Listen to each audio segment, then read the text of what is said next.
What's up, everybody? Welcome to Podcast Now. I'm Alex, and in this video, I want to rank the endings of the Scream movies. Arguably the best part of them. That's a debated opinion, but I was thinking of doing this for the opening, and then I was thinking, yeah, but you know what?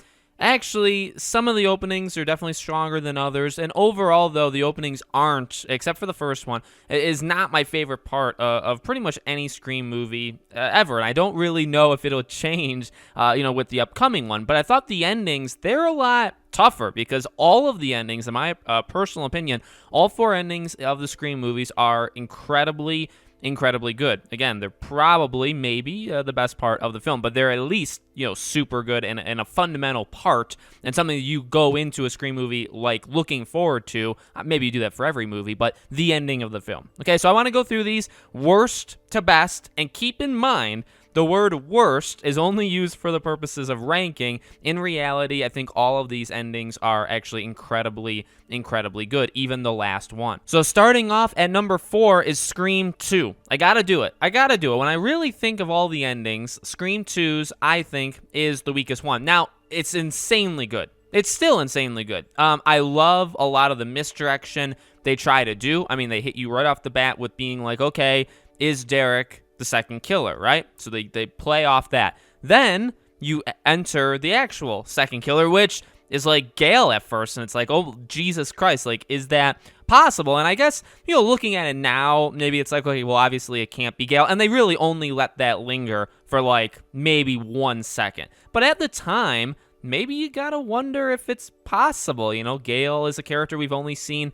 for 2 movies now. She's the least morally right person of the 3 of them, right? She's getting close to Dewey, so like maybe it's possible. And then all of a sudden you find out that it's Mrs. Loomis. I guess maybe a couple of the reasons would be, again, I can't shake the feeling that, like, if Mrs. Loomis was seen by Sidney one time throughout the entire movie, her entire plan fails. And that is, I think, a general major weakness with 2 in all, where it's like Sidney did recognize her. I mean, it's a little shaky, but she did know who it was. And so if she saw her at any point during the movie, the entire thing would just fall apart. So like that, and you realize that in that moment. You also get Mickey's reasoning, which I do think is, like, realistic in the same way, maybe I think a little bit weaker, but in the same vein as like Stu's, where it's like peer pressure. When you think of movies or horror movies, maybe you want the reasoning to be like the greatest thing of all time or something like super sharp, but like the simple fact of like peer pressure or Mickey's reasoning, right? It's like, well, it's a little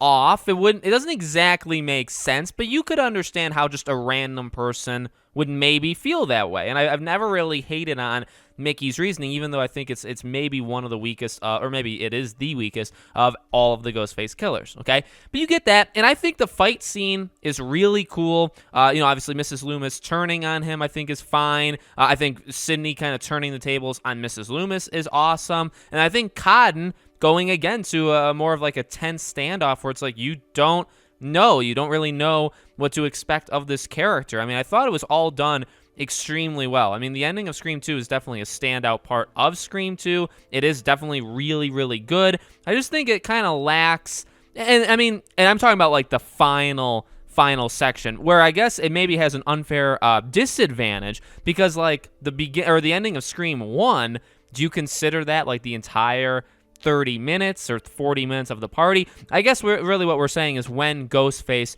reveals himself, that point on, what is, the quality of the movie. And from that point on, I do think 2 is the worst of the 4, but still being extremely good. Number 3 is Scream 4. I wanted to put this at number 2, and then I really thought about what my number 2 is, and I said I really can't do it. I do like the ending of 4 quite a bit. And again, we're talking, I guess, specifically when Sidney, finds out it's Charlie, and then she runs, and then she gets stabbed by Jill. So that sequence, and then that sequence on. It's good. It's long. I mean, it's very reminiscent of 1. In fact, they're even talking and referencing everything that happened at the ending of 1. But then it's got, like, that extended hospital thing, which the hospital thing, I mean, there's some issues there. One of which being that hospitals are never that vacant, and they're going to do it again in 5, and I don't really like that idea because that's just not how hospitals work, but I guess, if you want to follow it along for fun, whatever. But I like 4, I guess, well, maybe working backwards, the hospital I do think is really solid. I like the fight. I like everybody kind of coming in to help. Now everybody fails, like Judy and Gail kind of are just like distracting, and like they're trying to distract Jill, and they're kind of extending it. Dewey just gets destroyed. Like it's just they're all there to help, but really it's Jill is constantly almost winning it, and so that's fine. I do think that would maybe be in the same vein of weakness as 2, but it's really the house scene when you find it all out and Jill gives her reasoning and she just goes absolutely insane. I like it. I like it a lot. I like the references to Sydney and Randy, and then Billy and Stu, and Sydney. I mean, it doesn't really happen all that often, right? Sydney loses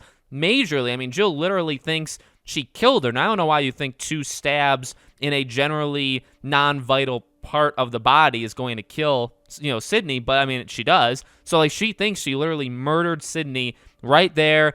Her injuring herself, I think, is really awesome. Actually, I do really like it a lot in terms of just all the stuff she does. I mean, running against like the wall, the knife on the wall, I think is like really, really cool. Smashing herself into the like the table of the glass table, like that's really sweet too. So I like it. I like it quite a bit.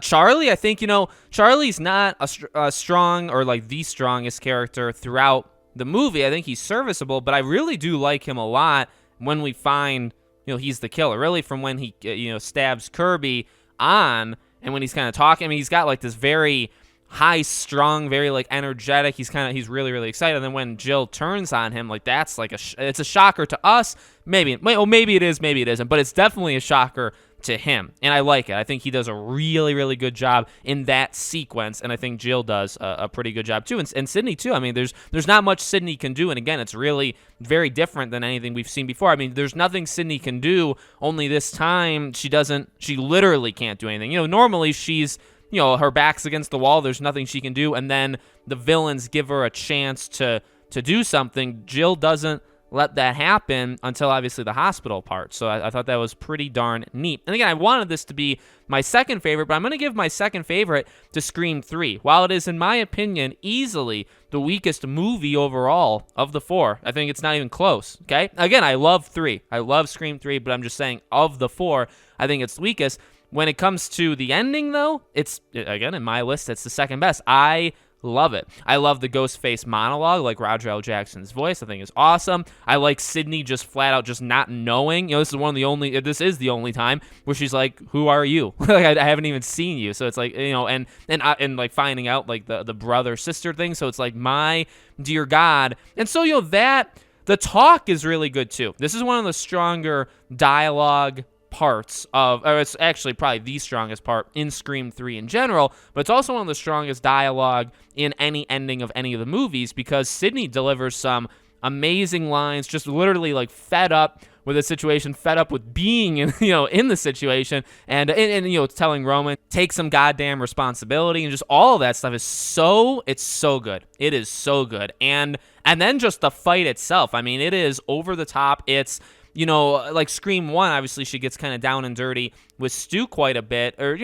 not even, like quite a bit is not all that much. With Roman, it's easily, the most. It's kind of on par, or I would say probably even more than Scream 2, and a lot happens, right? Like you think he shoots her, and then she disappears. It's a lot of, 3 being that ending of the trilogy where it's supposed to take it over the top, and it's supposed to do things you haven't seen before.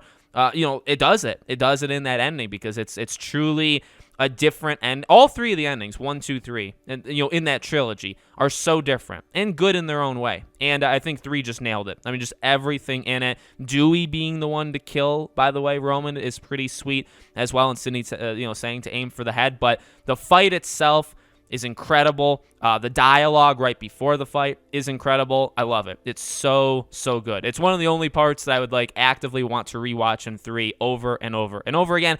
And obviously, the best ending, this is not hard to have predicted maybe going in, is the ending of Scream 1. I think the beginning of the movie, like the opening, maybe can never be beaten, right? The Casey and Drew Barrymore, phone call. I don't know if you can ever replicate that and be better than that. The ending, maybe you could beat 1. Like, I don't think 3 is all that much lower than 1. Like, it's not a huge, huge gap. And I do think 1's ending is maybe beatable, but it is so good. It is so good, and it is, I think, the best one. I mean, it's the first time this has ever happened, right? At the time, but like you think Billy's dead and then he's not, and it's like, oh, well, you know, and at the time you don't even like really think about it, or at least I didn't, and I assume that's how Sydney's thinking too. Like, maybe let's not question how he's still alive. He's my boyfriend. We're on the same page again. I'm going to trust him. And then all of a sudden you find out, no, you probably shouldn't have done that. And then to figure out it's Stu. And then, you know, those two take it away. And I've talked about that before, right? Those two take it away. But Sydney also does an incredible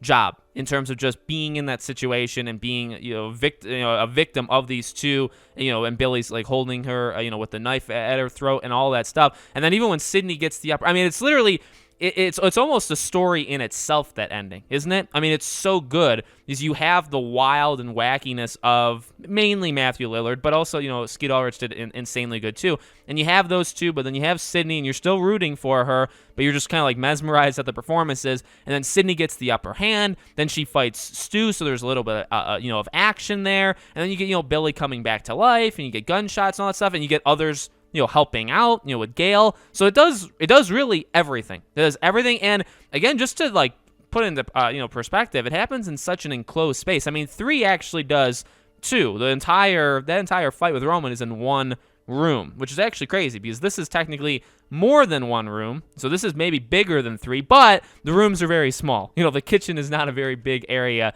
you know, in this house. So, you know, maybe you could argue, you know, which one is actually smaller or not, but it happens in such a contained space.